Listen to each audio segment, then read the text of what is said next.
Saber que a vida é muito, é sempre mais, é mais. Herder o que tu és do infinito azul, pra sempre aprender a amar, servir.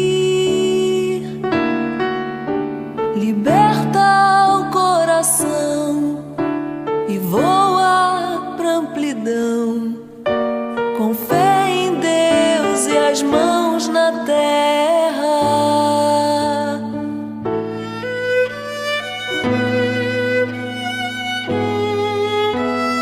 Tantos choram sem saber que a vida não tem fim.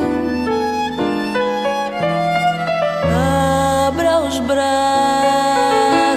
solte a voz, declame esse poema de amor, de amor. O amor será maior, a esperança, a luz, a terra, uma campina, um sonho em cor. Liberta o coração, liberta teu irmão, e a terra será livre, um lar então.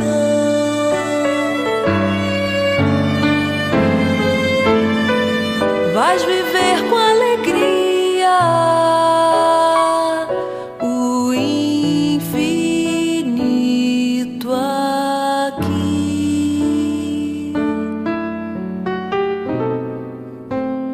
Vais viver com alegria o infinito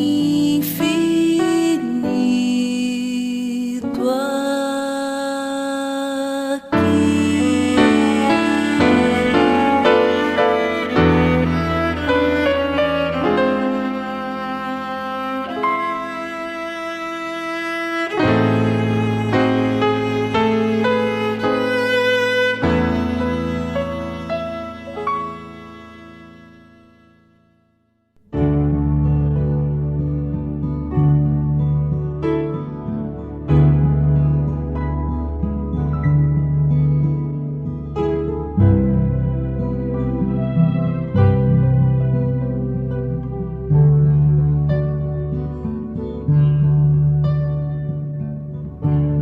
calma, paz no coração.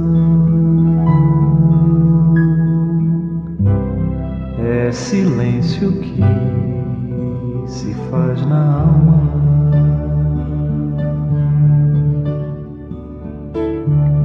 Busca a luz da oração. Ouvir a voz da harmonia. O mal é passageiro, eterna é a vida. Triunfo certo sobre qualquer dor.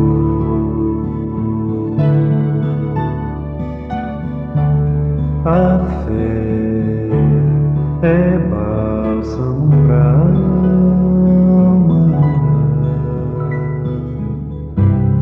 é paz, amor e calma. Calma,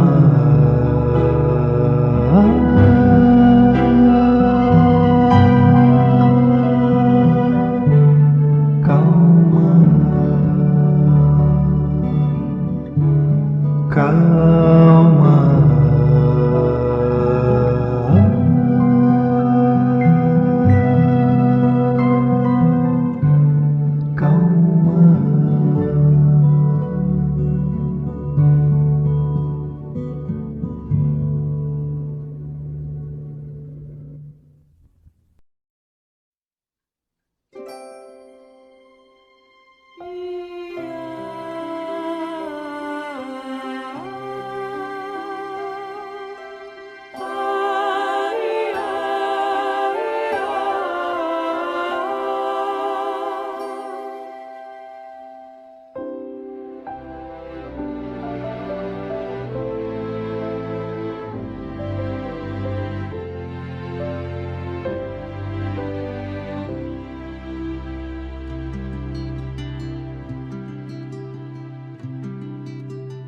Ama, que o amor eleva, viverás na terra sem tocar o chão. Ama, afugenta as dores, pensamentos, flores te envolverão.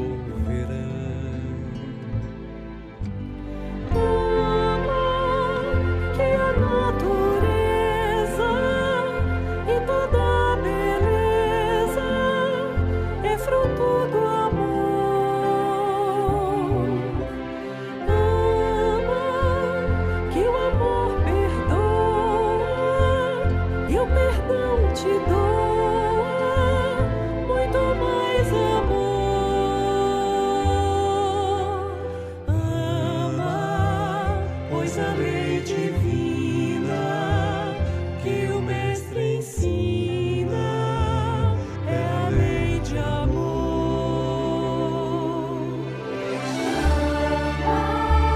Que o amor eleva, viverás na terra sem tocar o chão.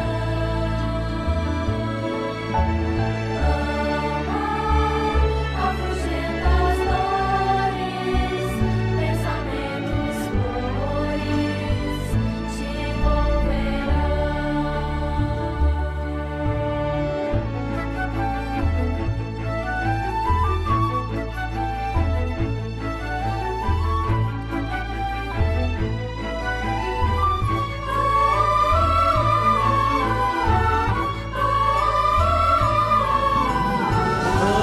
Ama, que a canção mais bela é a que revela as notas do amor. Ama, que o amor te espera nas altas esferas pra compartilhar.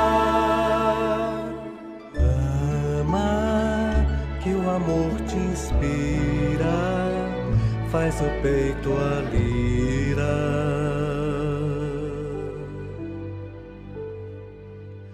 Livre a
Bom dia a todos. Sejam bem-vindos à nossa casa, ao Centro Espírita Miguel. Sou Silvia Costa, trabalhadora da casa. Hoje, a Carmélia, também trabalhadora da casa, fará as reflexões sobre o capítulo 12 do Evangelho segundo o Espiritismo. Amai os vossos inimigos. O item será o 9, Instruções dos Espíritos, a vingança. Que possamos aproveitar o máximo das reflexões aqui trazidas e colocá-las no nosso dia a dia para nos auxiliar na nossa evolução.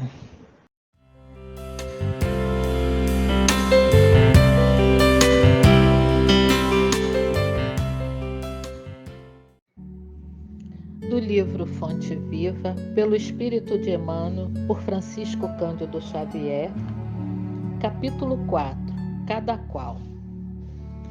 Ora, há diversidade de dons, mas o Espírito é o mesmo. Paulo, Coríntios, capítulo 12, versículo 4. Em todos os lugares e posições, cada qual pode revelar qualidades divinas para a edificação de quantos com ele convivem. Aprender e ensinar constituem tarefas de cada hora, para que colaboremos no engrandecimento do tesouro comum de sabedoria e de amor. Quem administra, mais frequentemente pode expressar a justiça e a magnanimidade. Quem obedece, dispõe de recursos mais amplos para demonstrar o dever bem cumprido. O rico, mais que os outros, pode multiplicar o trabalho e dividir as bênçãos. O pobre, com mais largueza, pode amealhar a fortuna da esperança e da dignidade. O forte, mais facilmente, pode ser generoso a todo instante. O fraco, sem maiores embaraços, pode mostrar-se humilde em quaisquer ocasiões. O sábio, com dilatados cabedais, pode ajudar a todos, renovando o pensamento geral para o bem. O aprendiz, com oportunidades multiplicadas, pode distribuir sempre a riqueza da boa vontade. O são, comumente, pode projetar a caridade em todas as direções. O doente, com mais segurança, pode plasmar as lições da paciência no ânimo geral. Os dons diferem. A inteligência se caracteriza por diversos graus. O merecimento apresenta valores múltiplos. A capacidade é fruto do esforço de cada um, mas o Espírito Divino que sustenta as criaturas é substancialmente o mesmo. Todos somos suscetíveis de realizar muito na esfera de trabalho em que nos encontramos. Repara a posição em que te situas e atende aos imperativos do infinitivo bem. Coloca a vontade divina acima de teus desejos e a vontade divina te aproveitará.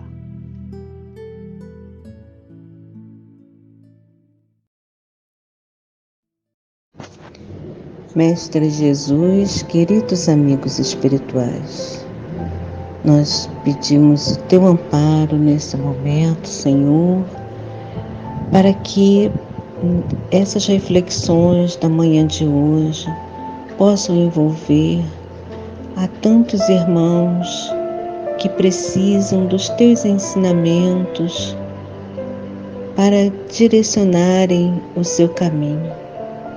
Nós que estamos aqui, vinculados nesse momento de oração, agradecemos pela oportunidade e pedimos que essa oportunidade ela possa ser irradiada para tantas outras pessoas, situações que surgirem em nosso caminho, para que os ensinamentos não fiquem restritos só a nós, mas que possam ser divididos, partilhados, fazendo parte das nossas vivências.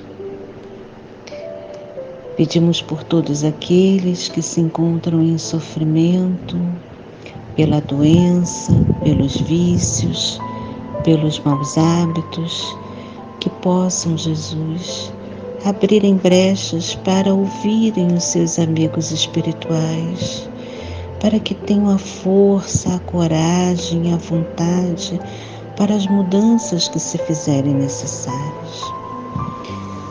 Nós te pedimos a permissão para iniciar a reunião de hoje, desde já gratos pela oportunidade dessa reunião bendita. Graças a Deus.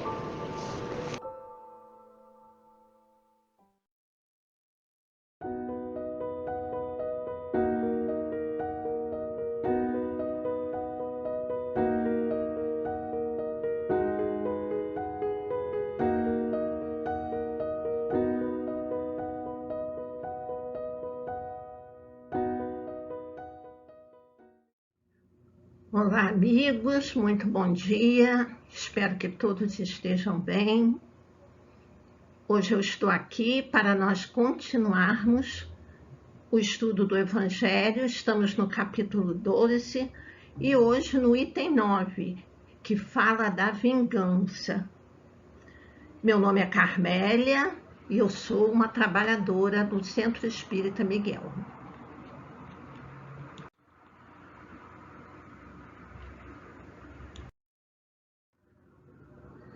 Bom, vamos então ao nosso texto de hoje. Ele está nas Instruções dos Espíritos, a vingança. E foi ditada essa mensagem por Jules Olivier em Paris, 1862. E ele nos diz assim: a vingança é o último vestígio abandonado pelos costumes bárbaros que tendem a se apagar do meio dos homens. Ela é como o duelo, um dos últimos vestígios desses costumes selvagens sobre quais se debatia a humanidade no início da era cristã. Por isso, a vingança é um indício certo do estado atrasado dos homens que a ela se entregam e dos espíritos que podem ainda inspirá-la. Porquanto, meus amigos, esse sentimento não deve jamais fazer vibrar o coração de quem se diga e se afirme espírita. Vingar-se, vós o sabeis, é de tal modo contrário a essa prescrição do Cristo, perdoai os vossos inimigos, que aquele que se recusa a perdoar não somente não é espírita, como não é nem mesmo cristão. Então, nós temos aí, né, o que o nosso amigo falou. Se Jesus nos trouxe, né, o ensinamento para amarmos os nossos inimigos, como vamos nos vingar? Se é para amar o inimigo, é para perdoar. É uma coisa muito, a vingança é uma coisa muito primária, muito grosseira, assim como o duelo, como ele falou, que tende a se extinguir, né, da humanidade. Aí eu trouxe um trechinho da Joana de Ângeles, que está no livro do Evangelho, né, segundo Jesus e o Evangelho. E ela diz assim: a vingança é atraso moral do espírito, que permanece em primarismo. O perdão exalça o indivíduo. A primeira, quer dizer, a vingança, leva-o a futuros conflitos e ata aquele que a cultiva a quem detesta. Se a pessoa te fez um mal, né?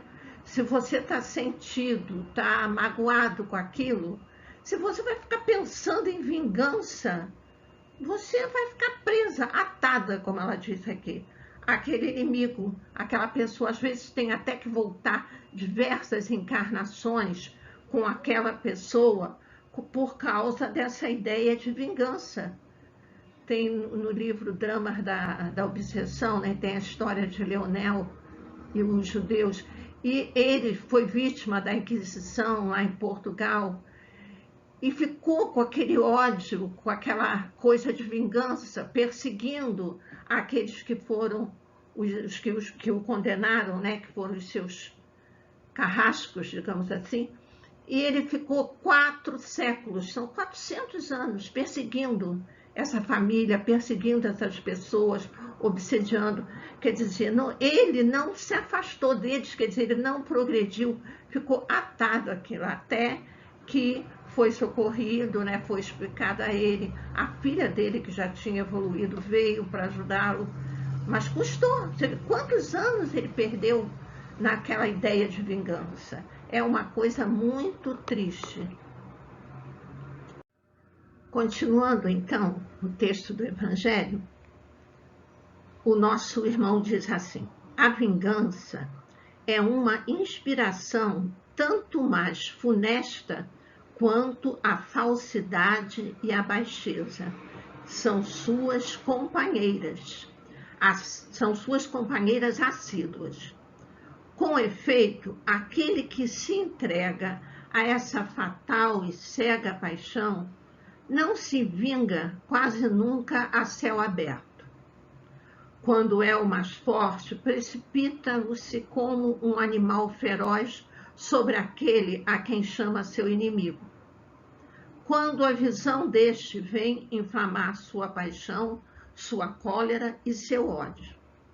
Mas, o mais frequentemente, ele reveste uma aparência hipócrita, em dissimulando no mais profundo do seu coração os maus sentimentos que o animam.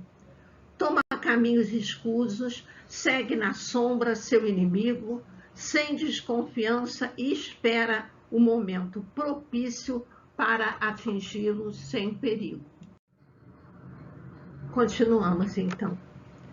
Esconde-se dele, espreitando-o sem cessar. Arma-lhe emboscadas odiosas e derrama-lhe, chegada a ocasião, o veneno no copo. Quando seu ódio não vai até esses extremos, ele o ataca então em sua honra e em suas afeições. Não recua diante da calúnia e suas insinuações pérfidas, habilmente semeadas para todos os ventos, vão crescendo pelo caminho.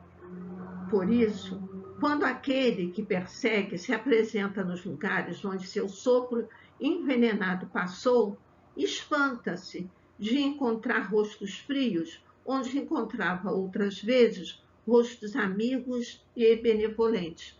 Quer dizer, se vinga fazendo calúnias, espalhando maledicência sobre aquela pessoa. Muitas pessoas fazem isso, né? Nós sabemos. Aí você não entende por que aqueles amigos mudaram, por que estão diferentes com você. Foi aquela criatura que quer se vingar de você, que andou espalhando mentiras. E a pessoa, então, né, que não está sabendo de nada, ela fica estupefato quando mãos que buscavam a sua se recusam a apertá-la agora. Enfim, fica aniquilado quando seus amigos mais caros e seus parentes se desviam e fogem dele. O covarde que se vinga assim é 100 vezes mais culpável do que aquele que vai direto ao seu inimigo e o insulta de rosto descoberto. Quer dizer, às vezes é melhor a pessoa chegar, falar o que está pensando, dizer que está zangado, né? Do que ficar se vingando assim com essa baixeza, fazendo intrigas, jogando pessoas contra aquela que ele está com raiva, né? E o nosso amigo Jules Olivier nos diz então: fora, pois, com esses costumes selvagens, para trás com esses usos de outro tempo. Todo espírita que pretendesse hoje ter ainda o direito de se vingar, seria indigno de figurar por mais tempo na falange que tomou por divisa: fora da caridade não há salvação. Mas não, eu não poderia deter-me em semelhante ideia de que um membro da grande família espírita possa jamais no futuro ceder ao impulso da vingança. De outro modo, senão para perdoar. Então, né, se o lema do Espiritismo é fora da caridade não há salvação, como alguém ainda que se diga espírita pode pensar em vingança, não é mesmo?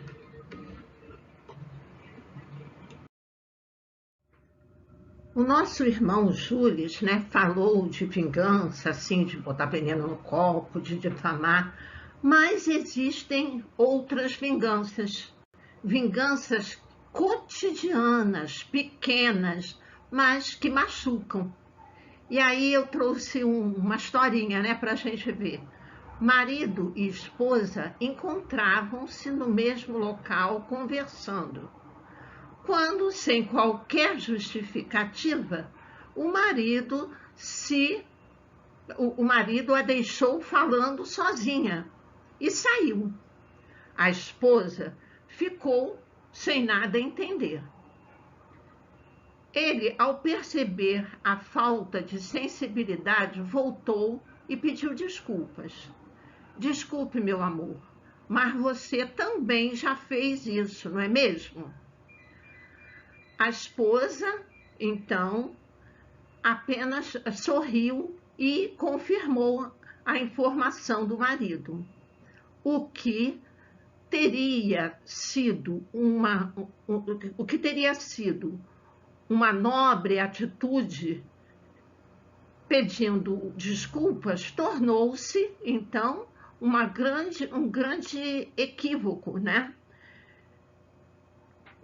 Para justificar uma falta, o outro cometeu a mesma falta. Então, ele saiu, ele fez aquilo que ela já tinha feito com ele. Muitas vezes nós fazemos isso, não é mesmo? Nós dizemos, peraí, outro dia eu vou fazer também a mesma coisa. E foi o que aconteceu aí. Ele deixou ela falando sozinha, por quê? Porque ela já havia deixado ele em outra ocasião também falando sozinho. Quer dizer, é um tipo de vingança, uma vingança cotidiana, né? Diz assim, é pouquinha, mas é vingança também. Então, aí nesse exemplo, né, das vinganças cotidianas, nós vemos um erro jamais poderá justificar outro. O erro do semelhante para conosco não nos dá o direito de errar com ele também numa espécie de desconto. É o velho bateu, levou, que muitas vezes deixa amarga qualquer relação. E, infelizmente, ainda agimos assim. Se já nos libertamos de alguns costumes bárbaros que vicejavam outrora como eliminar de forma brutal quem nos ofendia ou mesmo discordava das nossas ideias, nem tão livres estamos das pequenas vinganças cotidianas. É uma atitude, uma cutucada aqui, uma piada maliciosa, né? Uma indireta mais adiante, a sinalizar que não nos esquecemos daquele 4 de julho de 1984, em que um primo, inconvenientemente, disse que estávamos acima do peso. Ele deu esse exemplo aqui, de 4 de julho de 1984, para dizer que passa muito tempo e você não se esquece, não é? E aí, você, quando tem uma oportunidade de falar qualquer coisa com referência àquilo, fala. É um tipo de vingança também. Se não quebramos esse círculo de guardar em nossa mente tudo o que nos fazem para posterior revide, dificilmente teremos uma vida tranquila, seja no trabalho, no lar, no recinto religioso ou qualquer outro local em que estabeleçamos contato social. E nas leis divinas, este guardar em nossa cuca o que nos fazem para o posterior revide chama-se vingança. Vinga-se todo aquele que paga o mal, o suposto mal, né, com uma atitude semelhante. Vamos, então, à poesia de Casemiro Cunha. Se alguém te fere e apedreja, lançando-te fel na taça, não te detenhas na queixa, ajuda, perdoa e passa. Escárnio, provocação, disputa, sombra, arruaça, não te canses de servir. Ajuda, perdoa e passa. Se o ridículo te expõe a leivos da praça, cultiva o bem com fervor. Ajuda, perdoa e passa.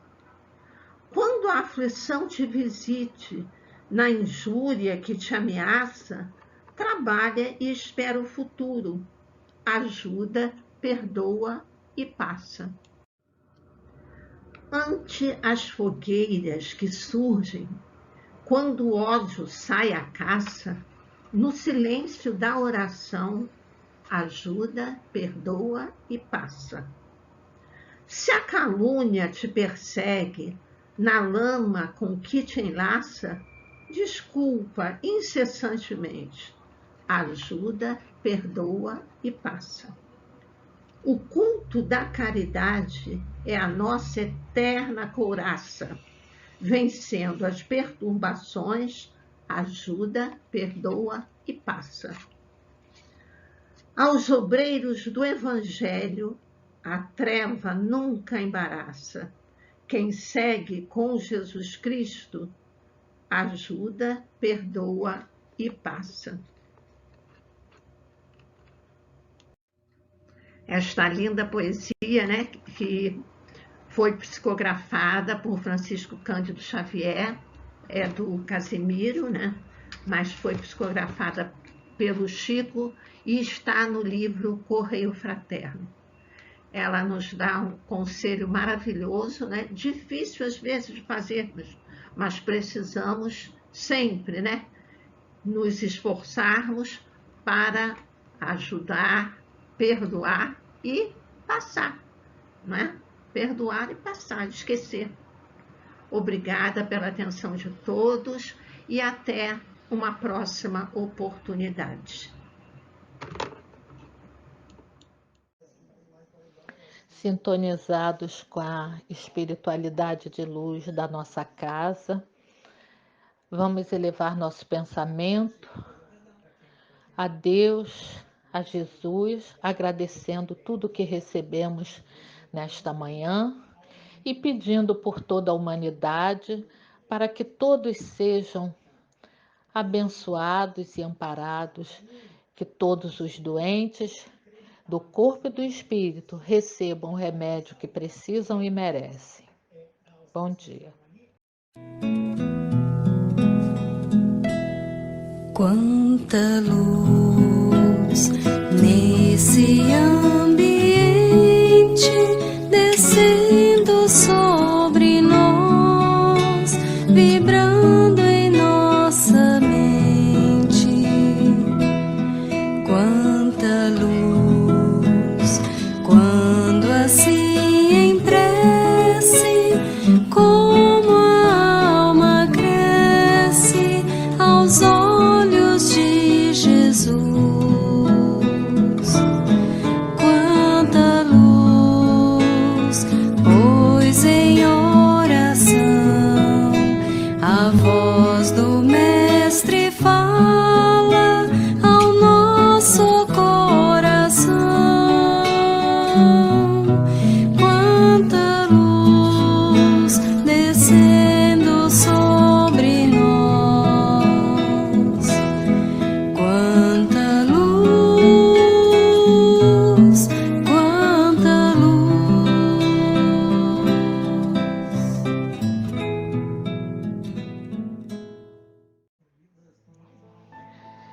Deus nosso Pai, de infinita bondade e misericórdia para com todos nós, Jesus nosso Mestre querido, Maria nossa Mãe, espiritualidade de luz, médicos e enfermeiros da nossa casa, Catuíte e Miguel, reunidos em pensamento, sintonizados depois dessa reunião de todas as reflexões que foram trazidas nessa manhã. Agradecemos pelas bênçãos e pelo remédio que recebemos. E agradecidos, lembramos de pedir forças para aqueles que passam por dificuldades e provações.